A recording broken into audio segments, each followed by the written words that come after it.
Yo, what's going on, homies? It's your boy Stumped back for another OPTC video, and in today's video, we're diving into the intrusion battle for the treasure map against the Film Gold units with the two teams that I spoke about in my treasure map prep video. So if you guys are coming from that video, these are the teams. The first team utilizes the Nami Carina friend captain, so that was the team that Yano supports.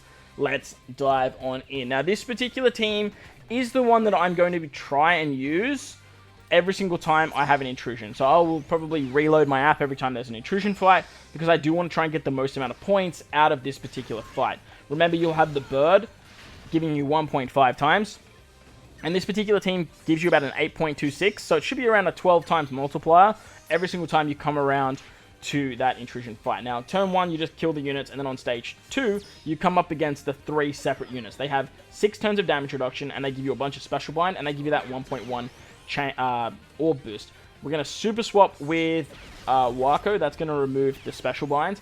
Utilizing the Tesero special gives us top and bottom row orbs and gives us the super lock, so we don't have to worry about the super block orbs on the final stage. We can then use his super type, so that way quick units hit harder.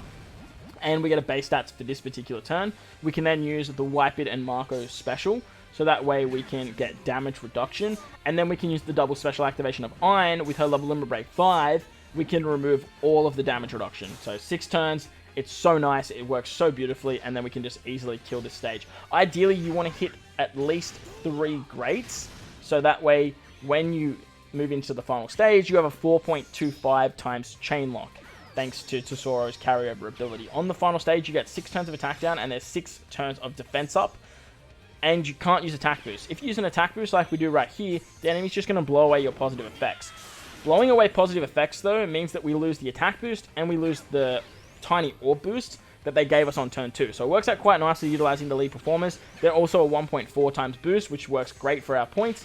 Then we can use the super swap of Nami Carina for base stats, use their special to get around the attack down and the damage reduction. They also give us an orb boost, and then Luffy can give us an attack boost, and we get a full board of G orbs here too, which works out really, really nicely. So as you guys see there, iron kills, easy peasy, no issues whatsoever. And then we can just basically tank the shot thanks to the Carina threshold. So that's the team with a Nami Carina friend captain.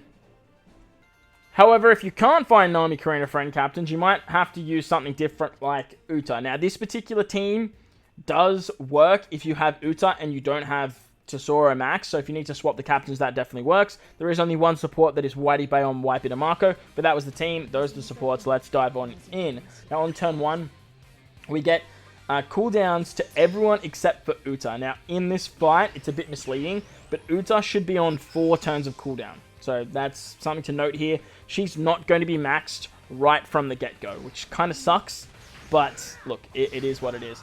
Now, if you kill turn 1, then you move into the second turn. She's going to go down to 2 turns, and then you kill this stage, you go into the final turn, she goes down, and she'll be ready to go with her limit break expansion. So, fairly important that you have a limit break expanded if you are going to try this team. But basically, on stage 2, to get around the special one, we're going to use the super swap of Wipe It and Marco once again. We have one of every class, so Tesero is getting his special bind removal as well. We can use the special of Killer to remove the damage reduction. We already have an orb boost, so we actually get the additional damage against defense down, which we don't really care about too much. You can use the Cavendish support on here as well if you guys want to, or even like a Smoker support to make quick units hit a little bit harder if you guys are struggling for damage there. But ideally, if you hit 3 greats, you get the carryover of the chain lock on the final stage, and it works out quite nicely. On the final stage, there's 6 turns of attack down and 6 turns of defense up, and then there's an orb barrier for G orbs. Now, this is where Hina is actually so good, because Hina can remove the attack down and the defense up.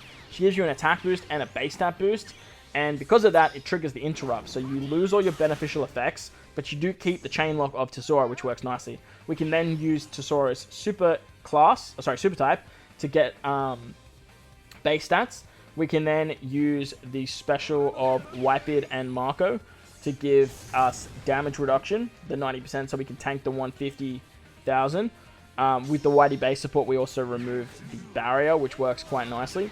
We can then use Luffy to get an attack boost, and then we can use Uta to give ourselves an orb boost, but only to our Cerebrals and our shooter characters. So really on this team, it's only Hina and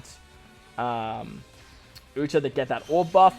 but that's okay because they hit really hard with that chain lock, and you should be able to kill moving forward for quite a while. This team is not going to work forever, but it's more of a 10 million dip, and hopefully it helps you guys out. If you enjoyed the video, hit the like button, hit the subscribe button, do all that good stuff. Let me know what you guys are using for this intrusion in the comment section below.